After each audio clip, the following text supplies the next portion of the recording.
আরে মহিমা, তুই কি ঢাকা থেকে চলে আইছ? তুই তো অনেক সুন্দর আছিস গা, পুরা সিনেমা নায়িকা গো মতন।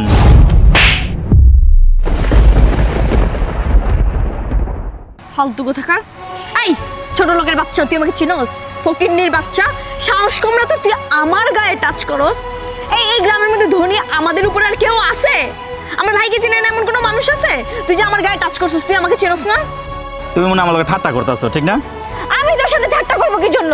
এই তুই কি আমার বিয়ে হস যে তোর সাথে আমি ঠাট্টা করবো? তুই তো আমার বাড়ির কাজের লোকের যোগ্য রাখস না। ফকিন্নির বাচ্চা, তুই আমার গায়ে হাত দাস, আবার তুই আমাকে তুই করে বলস? হ্যাঁ, আজকে তোর খবর আছে।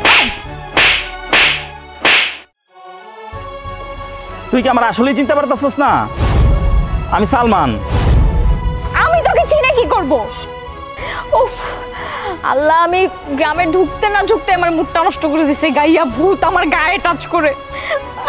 ছোট লোকের বাচ্চা কি করছে আমার গায়ে? তুই দাঁড়া, আমি আজকে বাসায় যাই, তারপর তোর বিচার করতেছি, আমার ভাইয়াকে বলতেছি। দাঁড়া তুই।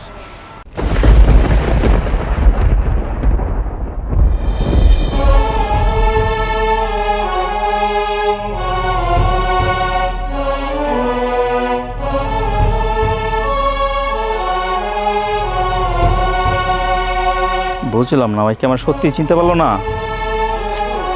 মনে হয় আসলে চিনতে পারে নাই। চিনলে তো এভাবে এই ব্যবহারটা করা উচিত না, আর এই ব্যবহার তো জীবনে করবো না। আমার যদি চিনতে পারতো। যাই হোক, মনে হয় চিনতে পারে নাই।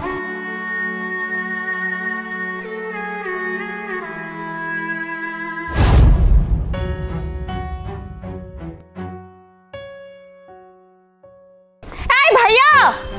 আরে বোন মহিমা, তুই তুই আমাকে না বলে ঢাকা থেকে চলে আসলি? রাখো তো তোমার কথা। তুমি জানো কি হয়েছে আমি আসার পথে? কি হয়েছে? আরে আর বইলো না, রাস্তার মধ্যে একটা ছেলে, চিনি না জানি না কোথা থেকে, ফাজিল কোথাকার, আমার গায়ে হাত দিয়ে বলতেছে মহিমা তুই হ্যান ত্যান ব্যান ব্যান কত কথা। এসব কি বলো তো? গায়ে হাত দিছে মানে? আর এটা কোথায়? আর ওই যে মাটির রাস্তায় একটা ছেলে, আমি চিনি না জানি না কোথা থেকে আসছে, ফাজিল, আমার গায়ে ধরে বলতেছে মহিমা তুই কোথা থেকে। ও সাহস কত বড়, আমাকে তুই করে বলে। তুই করে বলছে? তুই যেমন তেমন, আমার গায়ে ধরছে কোন সাহসে? আমার মনে হয় কি জানিস, ও তোকে চিনে, এই জন্য তোর সাথে একটু দুষ্টুমি করছে। আর আমার বোনের শরীরে টাচ করার মতো এমন কোন মানুষ জন্ম হয়েছে?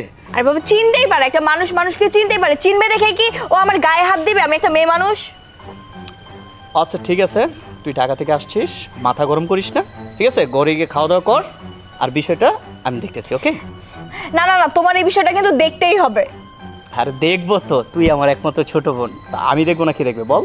আর এই এলাকার মধ্যে আমাকে সবাই চেনে, আমার বোনের শরীরে টাচ করছে, তারপর তুই করে বলছে, এই বিষয়টা কি আমি দেখবো না? হ্যাঁ অবশ্যই দেখবো, ঠিক আছে? যাবো, মাথা গরম করিস না, যা, আব্বা মা অপেক্ষা করতেছে, ঠিক আছে? খাওয়া দাওয়া কর আর আমি যাই, ঠিক আছে? বিষয়টা বিকেলবেলা তোর সাথে কথা বলে দেখবো, ওকে? হ্যাঁ ঠিক আছে। ওকে।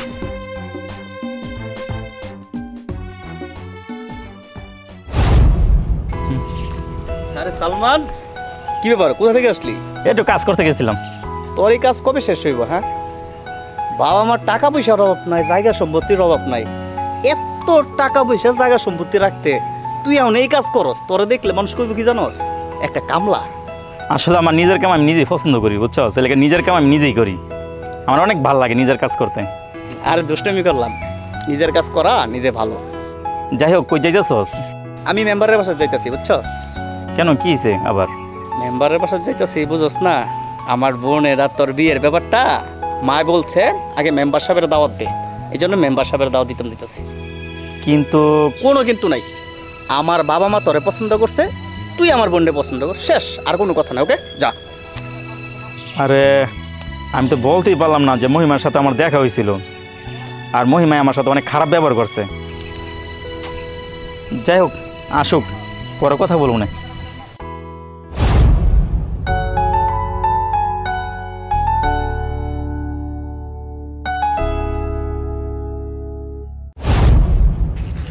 আরে এটা ওই ফকিনিরা না, আমার গায়ে যে টাচ করছিল? ওরে বাবা, দেখি বাইক নিয়ে বসে আছে। দেখি তো গিয়া।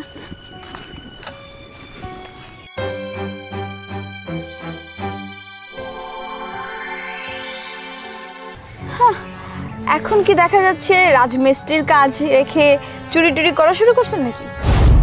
কি বলতেছেন এগুলা? আমি আর কি বলবো, আসলে ছোট লোকরা ফকিন্নিরা সবই পারে, এটাই হচ্ছে বড় কথা। আপনার মতো ফকির যদি বাইক নিয়ে বসে থাকেন তাহলে আর কি বলার আছে আমার? তা বাইক কি ভাড়া আনছেন ভাবসাব ধরার জন্য, নাকি চুরি করে আনছেন কোনো খাত থেকে? আর আপনারা অবশ্যই চুরি করতেই পারেন। কিরে মহিমা, তুই কাকে কি বলছিস? কেন ভাইয়া? ওকে চিনিস তুই? ওকে তোর কি মাথা নষ্ট হয়ে গেছে? আরে আমার মাথা নষ্ট হবে কেন? তোমার মাথা নষ্ট হয়ে গেছে। তুমি জানো এই ছেলেটা কে? আর তোমাকে বলছিলাম না আমাকে যে একটা ছেলে ডিস্টার্ব করছিল, এই তো সেই ফকির ছোট লোক থাকার। আমার গায়ে টাচ করছে, তুমি জানো আমি প্রথম দিন এসে আমার মুডটা নষ্ট করে দিছে। এই জন্য তো বলি যে আমার বোনের শরীরে টাচ করার সাহসটা কে পেল? আরে ওকে তুই ফকিরনি বলছিস? হ্যাঁ, ওর সম্পর্কে ধারণা আছে তো? ধারণা রাখার দরকার কি আমার? ওরা দেখছি আমি ইট টানতে, এই জন্য আমি ওরা ফকির বলছি, শেষ। আরে সে হচ্ছে সালমান। সালমান? কোন সালমান? ওই যে আব্বা আম্মু তোর সাথে যে বিয়ে ঠিক করছে, এই সেই সালমান, আমার বন্ধু। তোমার কি মাথাটা ঠিক আছে? ও যে ইট টানাটানি করে রাজমিস্ত্রির কাজ করে, তোমার চোখে ভুল দেখতে স্যার আব্বা আম্মুর কাছে পাগল হয়ে গেছো। তোমার কথা আমি শুনবো না, যাও তো। কথা শোন। ইট টানছে আমার বন্ধু নিজের কাজ করতে খুব পছন্দ করে, আর সে নিজের কাজকে খুব প্রাধান্য দেয়। ঠিক আছে, সে বাড়ি ঘরের কাজ ছোটখাটো যে কাজগুলো আছে সেসব নিজেই করে নেয়। এই যে এলাকাটা দেখছিস না, এই এলাকার অধিকাংশ সম্পত্তি ওর বাবা মা। আর কিছুদিন পর যত সম্পত্তির মালিক আছে সে হবে। ও আচ্ছা, আপনি তাহলে সালমান ভাই। আচ্ছা যাই হোক, এখন বন্ধুর সাথে তুই চিনিস আর না চিনিস তার সাথে খারাপ ব্যবহার করেছিস, এখন আমার সামনে ওকে সরি বল। আচ্ছা সরি, আমার তাহলে মিস্টেক হয়ে গেছে। আর বন্ধু তুই কিছু মনে করিস না, হ্যাঁ? আচ্ছা ঠিক আছে, তো তোরা দুজন কথা বল, হ্যাঁ? আমি একটু কাজ আছে, কাজটা শেষ করে আসি। ওকে আচ্ছা ঠিক আছে। সরি। হ্যাঁ আসলে কি আপনাকে আমি অনেকটাই বুঝাইতে চাইছিলাম, ঠিক আছে? আপনি তো বুঝতেই পারেন না, একটার পরে একটা অপমান করে যাইতেছেন, একটার পর এক চটকনায় দিয়ে যাইতেছেন। আর অবশ্য ওর হাতে একটু চট থাপ্পড় খেলে কিছু হয় না। চলেন তাহলে এলাকাটা ঘুরে আসি আমরা একটু। চলেন।